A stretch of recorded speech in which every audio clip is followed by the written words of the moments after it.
El día de ahora toca estudiar la psicopatología de la memoria. Como siempre, vamos a explicar el concepto para, sobre esa base, orientarnos en relación a la psicopatología. Hemos visto ya la psicopatología de la conciencia y de las sensopercepciones. Hemos visto que algunas funciones mentales clasifican su psicopatología en trastornos cuantitativos y trastornos cualitativos.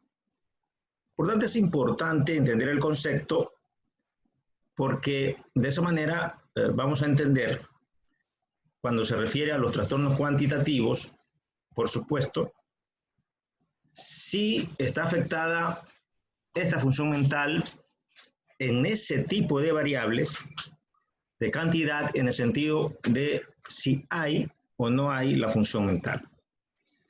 Habíamos visto que efectivamente la conciencia es indispensable iniciar con la conciencia, con la psicopatología de la conciencia, el estudio del módulo de psicopatología, puesto que solo una conciencia íntegra, estable, normal, estado de vigilia, es una conciencia en donde van a poder operar las otras funciones mentales. Y vemos que efectivamente la conciencia tiene una vinculación directa con las sensopercepciones y que a su vez las sensopercepciones con la memoria, por lo que decíamos de que esta función debe llamarse mejor senso-perso-representación, porque cada estímulo que se percibe finalmente es registrado en la memoria. Entonces, empezaremos definiendo la memoria casualmente como esa función mental mediante la cual la persona es capaz de registrar los estímulos sensopercibidos y luego representados. Y una vez que los registra en la memoria, no solo que los almacena, sino que los codifica, es decir, los ubica en diferentes estratos para que estén a disposición del libre albedrío de la evocación del recuerdo cuando se necesite el recuerdo, a demanda. La memoria humana en ese sentido tiene mucha similitud con la memoria de los ordenadores, ¿verdad? Y en tanto en cuanto exista la capacidad de registrar los estímulos percibidos, hablaremos de una memoria estable, normal, y es cierto que existen varios tipos de memoria. La psicopatología realmente hay mucha discrepancia en tanto en cuanto algunos autores consideran unas funciones mentales, otros otras funciones mentales. Es posible que si nosotros pudiéramos revisar toda la psicopatología, posiblemente todo el semestre, deberíamos ver psicopatología por lo extenso, pero como insistimos, nosotros estamos dando simplemente una psicopatología aplicada a los trastornos mentales que vamos a ver. Por tanto, entendiendo la memoria tal cual la hemos definido, debemos especificar que de los tipos de memoria, existe una memoria de trabajo, una memoria de procedimiento. Nosotros vamos a trabajar más con un tipo de memoria que la llamamos memoria anterógrada, en virtud a que esta es la memoria que tiene como característica, se ocupa de registrar nueva información. En desmedro de la memoria retrógrada, que en cambio pues quiere decir la memoria de tiempos pasados, de la psicobiografía del paciente, ¿verdad? Otros autores también defienden la clasificación de la memoria a corto plazo y a largo plazo. Pero en definitiva, nosotros nos vamos a manejar conforme las tendencias actuales en hablar de memoria retrógrada y anterógrada.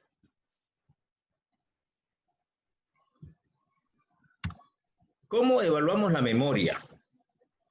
Entonces,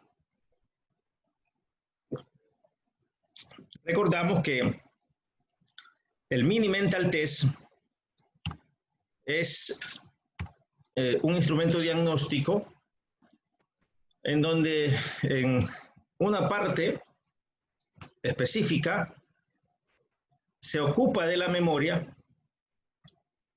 y la prueba que pone para evaluar la memoria es que el examinador tiene que darle 3 palabras al paciente.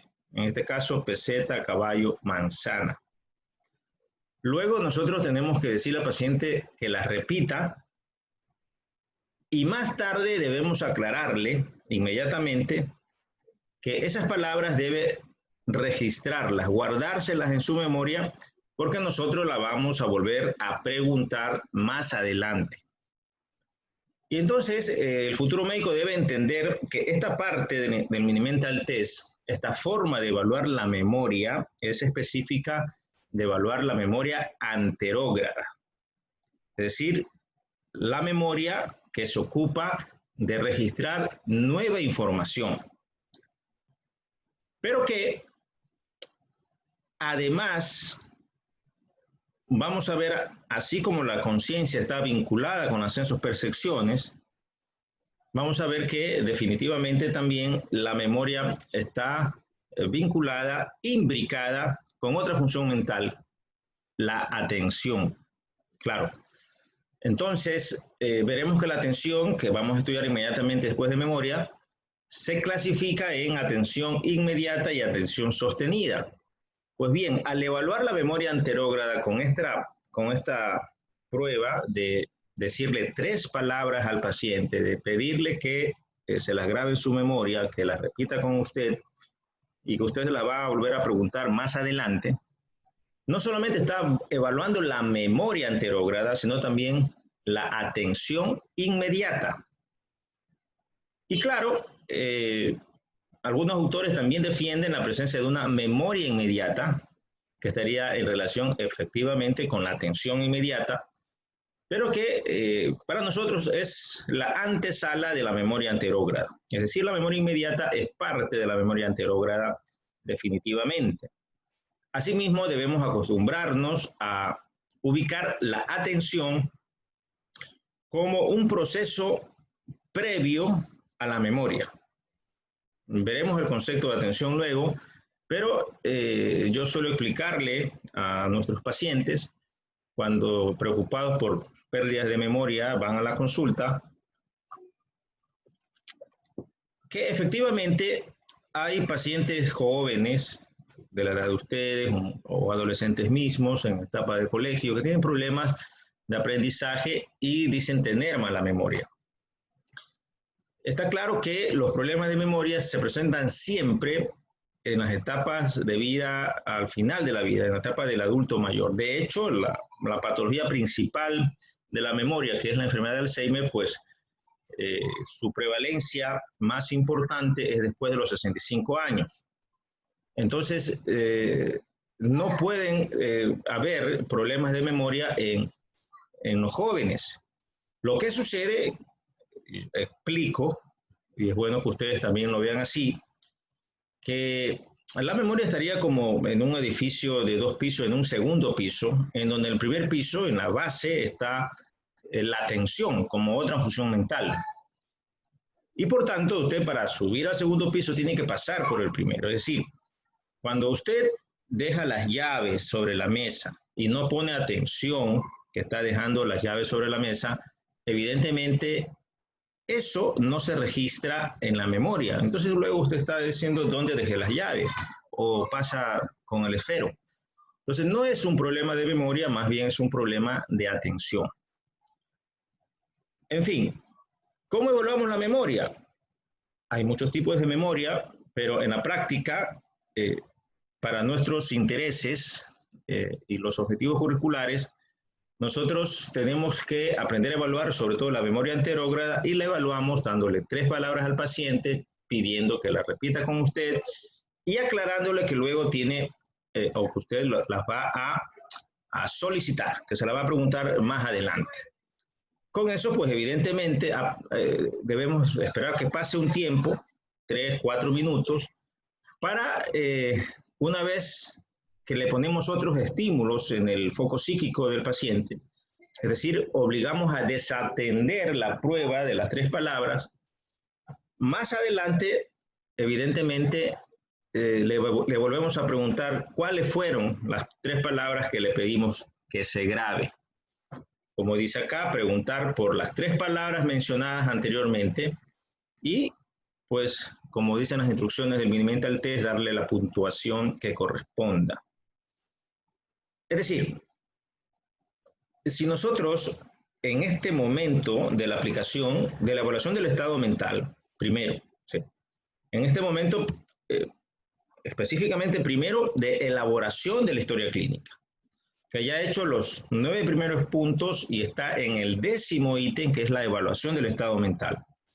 Y en la parte que usted va a evaluar la memoria, evidentemente, esta forma de evaluar la memoria nos permite, si la hacemos sobre todo al inicio, poder luego, inmediatamente de darle estos 3 estímulos para que los registre en la memoria, evaluar, por ejemplo, el juicio práctico, ¿verdad? Otra función mental que se le evalúa a través de una situación hipotética. O la capacidad de abstracción, que se evalúa a través de un refrán. O sea, usted evaluando, por ejemplo, abstracción, le dice al paciente, cuando la gente dice, más vale pájaro en mano que 100 volando, ¿qué quiere decir la gente cuando dice eso? Noten ustedes que está obligando al paciente que se olvide momentáneamente de las palabras que usted le pidió que se registre en su memoria, que atienda la otra prueba y que, por supuesto, centre su foco psíquico, su atención en la otra prueba. Y si usted, después de escuchar lo que dice respecto de el refrán, evaluando la abstracción, le pide al paciente que la prueba de semejanzas y diferencias para evaluar raciocinio, por ejemplo, es decir, otro estímulo más que lo aleja más del registro de las 3 palabras en la memoria, y una vez que cumple la segunda prueba de raciocinio, puede inclusive darle ahora sí la prueba de la situación hipotética que evalúa juicio, la capacidad de emitir juicios. Es decir, usted le puede decir al paciente, ¿qué haría usted si de pronto despierta y se encuentra que está en el terminal terrestre de Quito con un solo dólar en el bolsillo? Usted le está poniendo una dificultad, está poniendo una situación hipotética y lo está obligando a analizar la situación, discernirla y emitir un juicio, lo cual implica que evidentemente la prueba del refrán, la prueba de raciocinio, esta prueba de juicio hipotético evidentemente ha permitido que el paciente desatienda.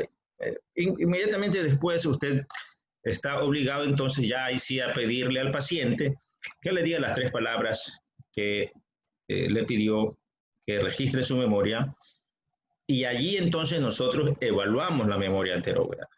De todas maneras, esta prueba del Mini-Mental Test, típica y específica para eso, no solamente evalúa la memoria anterógrada, sino también la atención inmediata, como vamos a ver, y la memoria inmediata, que es parte de la memoria anterógrada.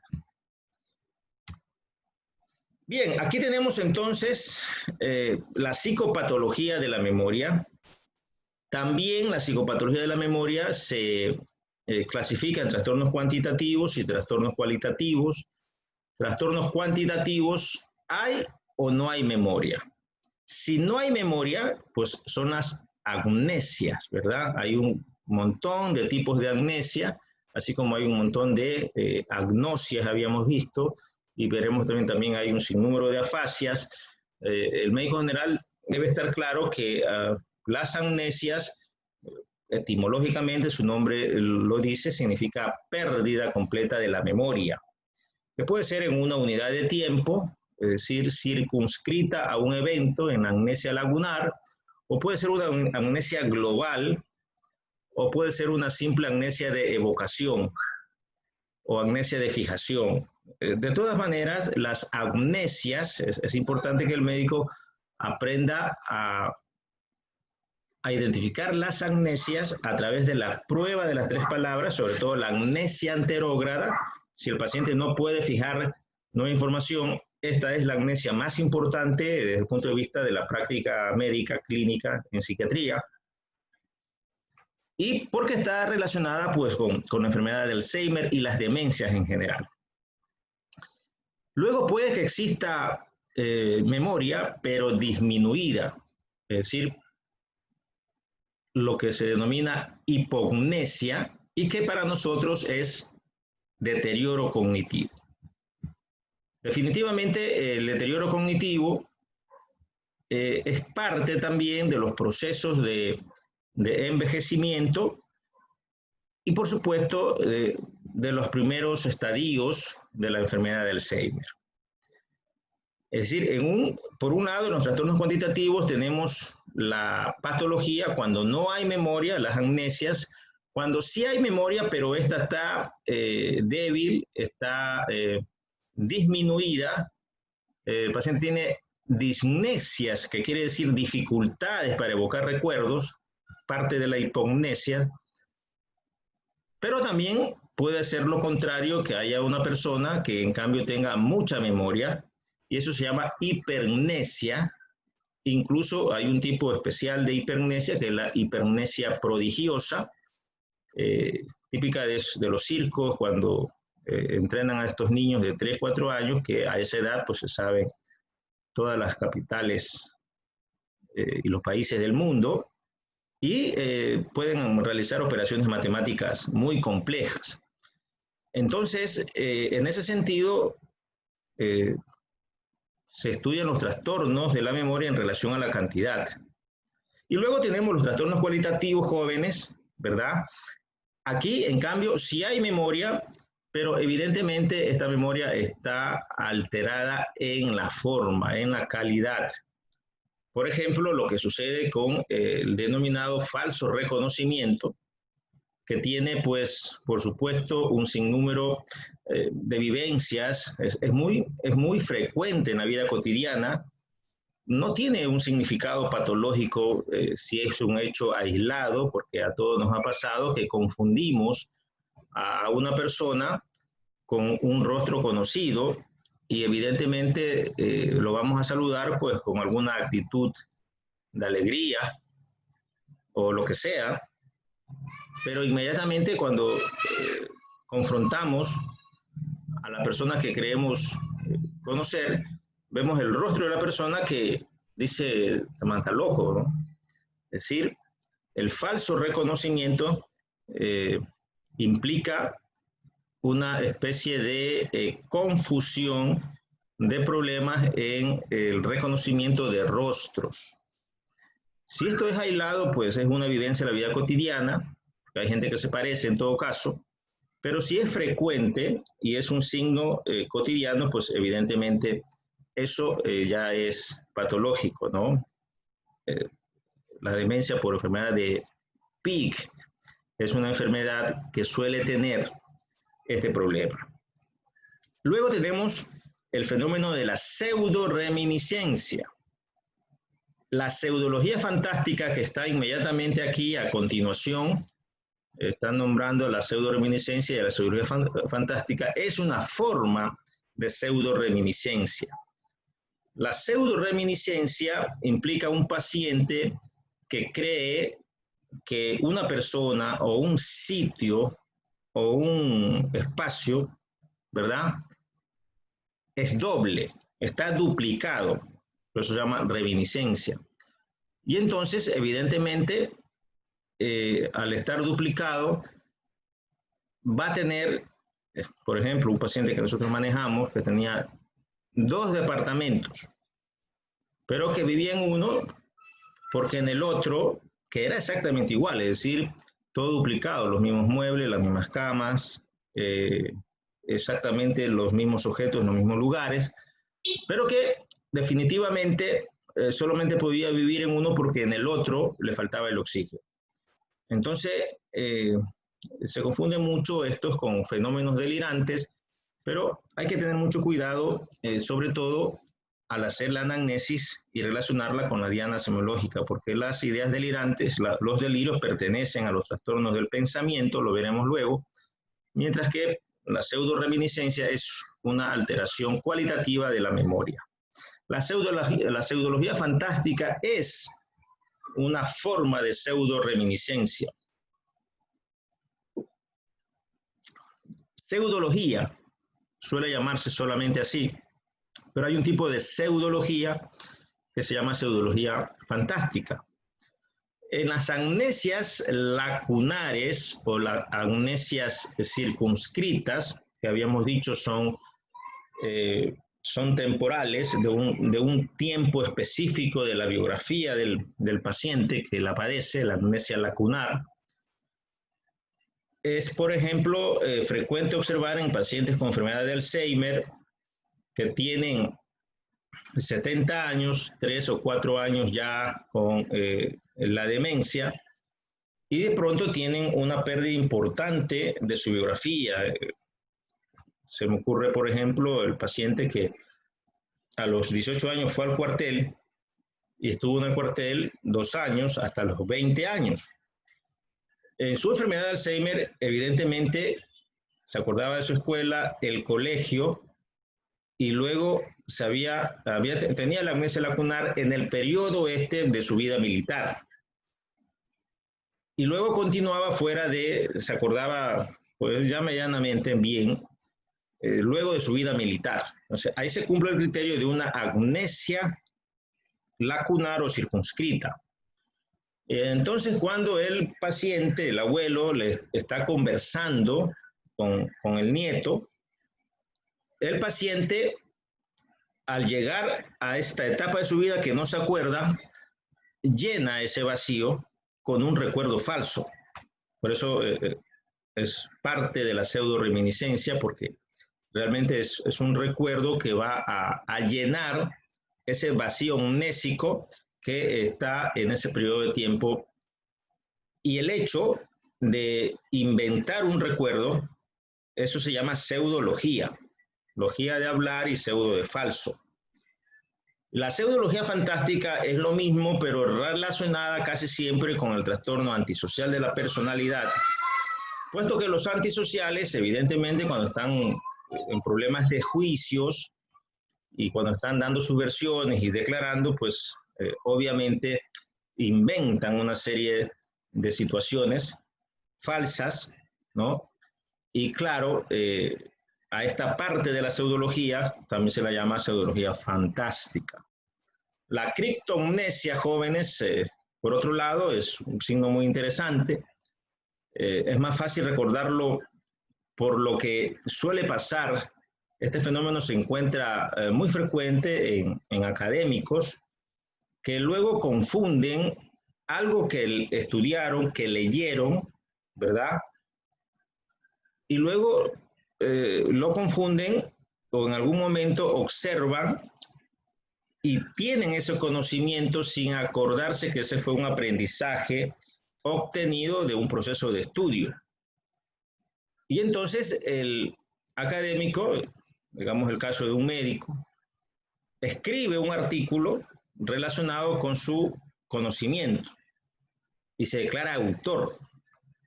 Se ha olvidado que eso no fue sino un recuerdo que se activó. Esa es la criptomnesia, la activación de un recuerdo que el sujeto no lo identifica como tal y lo asume como suyo propio, una vivencia propia, un hallazgo o un logro del paciente, y en ese sentido escribe el artículo y luego es demandado por plagio. Claro, porque sale el verdadero autor y le dice, hey, ¿qué le pasa? Pero si este conocimiento es mío, yo lo descubrí, yo lo trabajé, este es mi estudio, investigación, está publicado en tal parte. la criptomnesia. ¡Wow! La paramnesia reduplicativa, jóvenes, es la pseudoreminiscencia que habíamos hablado hace un rato, efectivamente, lo de los dos departamentos, por eso es reduplicativa, está duplicado. La pseudoreminiscencia, porque en general estos conceptos se parecen mucho, tiene que ver como la capacidad de generar historias, también se sabe llamar confabulación o fábula, ¿verdad?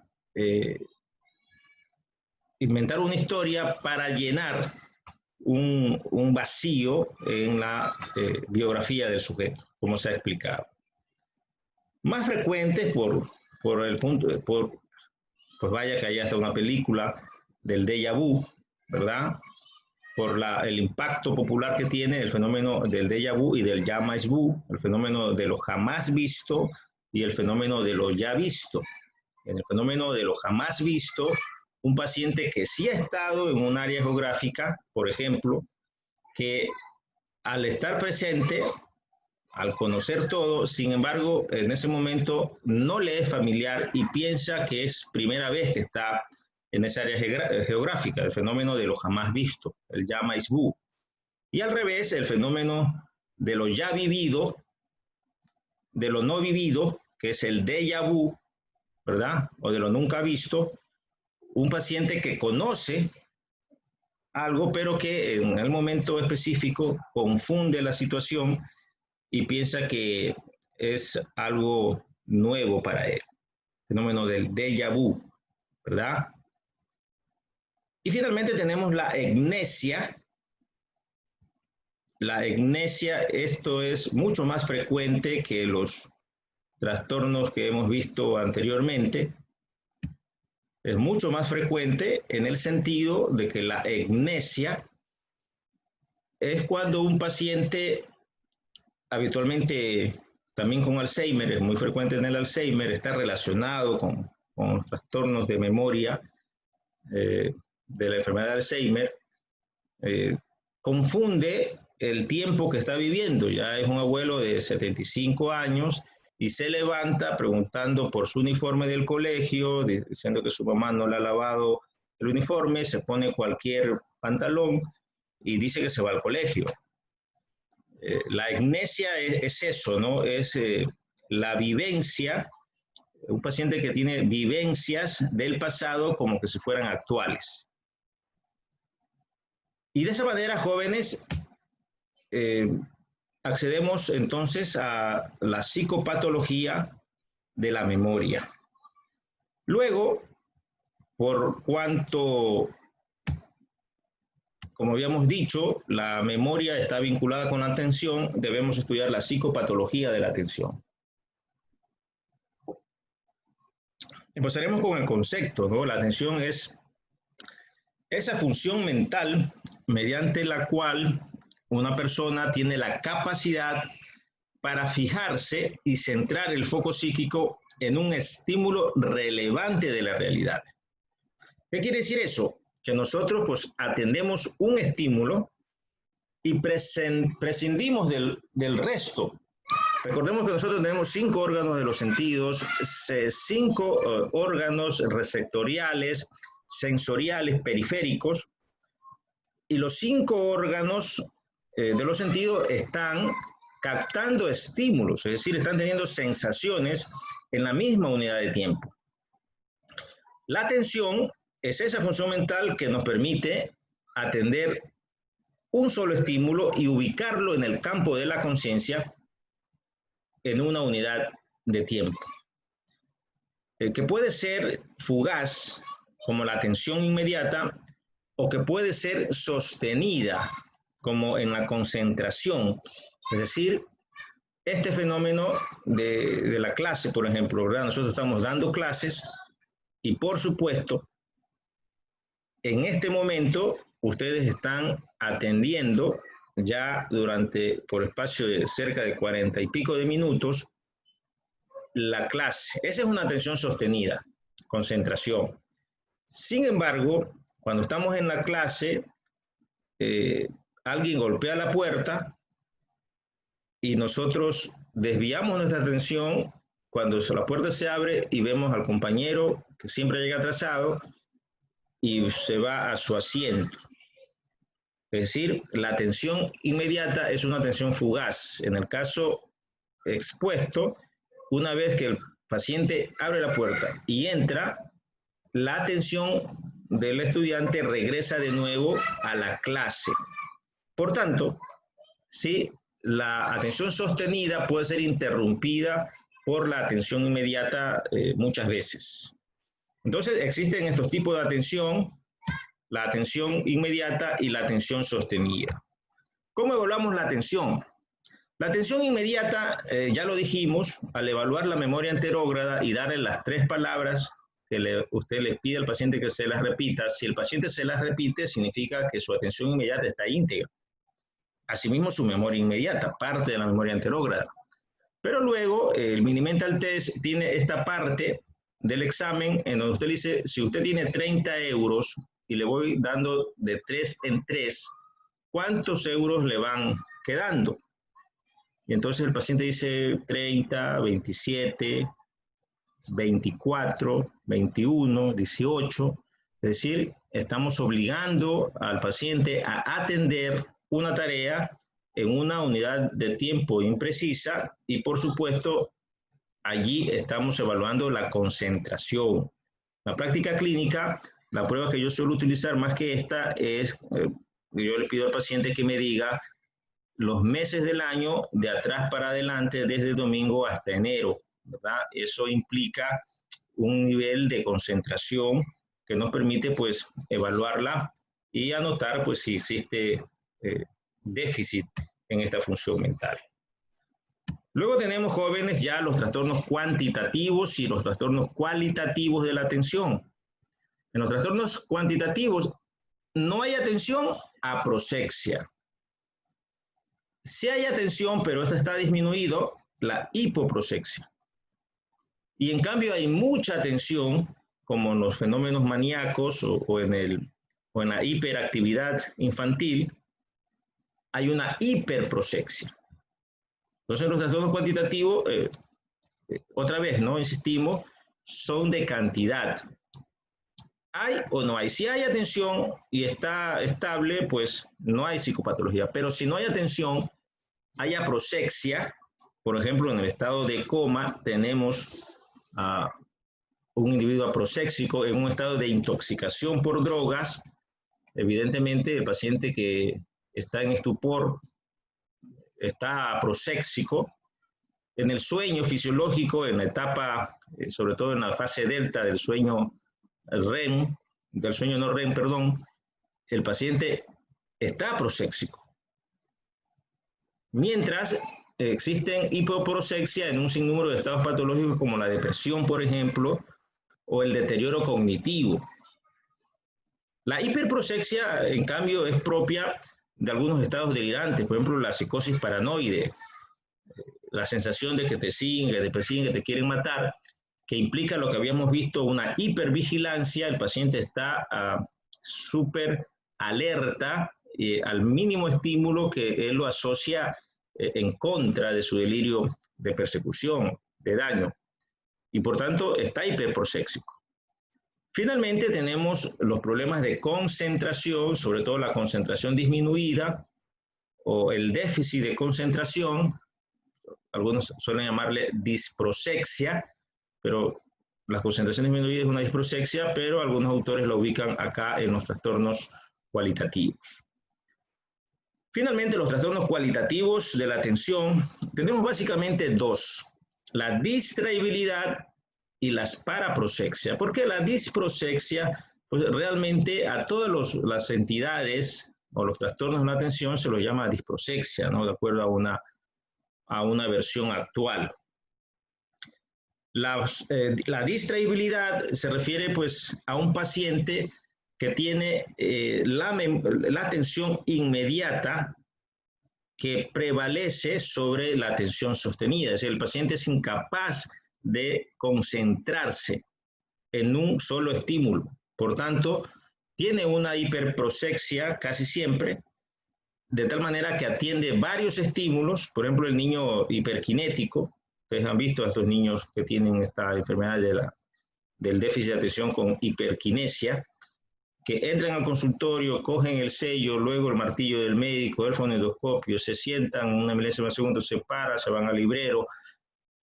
Está hiperproséxico, pero tiene distraibilidad porque atiende estímulos simultáneamente. Y la paraprosexia es un fenómeno muy curioso, a veces de la vida cotidiana. También se la llama pseudoaprosexia. Aprosexia quiere decir que no hay atención. La paraprosexia también se la llama pseudoaprosexia porque evidentemente el paciente sí tiene atención, pero finge no estar atendiendo. ¿Sí? Es clásico escuchar a colegas o dicen, no, yo me hago el pendejo como que no es para mí, como que no es conmigo, ¿verdad? Y por supuesto, la paraprosexia puede ser una vivencia de la vida cotidiana sin necesidad de que exista un compromiso patológico, pero es un fenómeno que se estudia como dentro de los trastornos cualitativos de la memoria. Sí, miren ustedes, aquí hay una versión nueva de la psicopatología de la atención. A todas se la llama disprosexia, y las disprosexias se las clasifican cuantitativas y cualitativas. Las cuantitativas por exceso hiperprosexia, por defecto hipoprosexia, por ausencia aprosexia. Y las cualitativas pseudoaprosexia o la paraprosexia, ¿no? Faltaría, por supuesto, la distraibilidad, que también es parte de los trastornos cualitativos. De esa manera, jóvenes, hemos visto memoria y atención. Vamos a hacer un pequeño receso para continuar inmediatamente con pensamiento y lenguaje.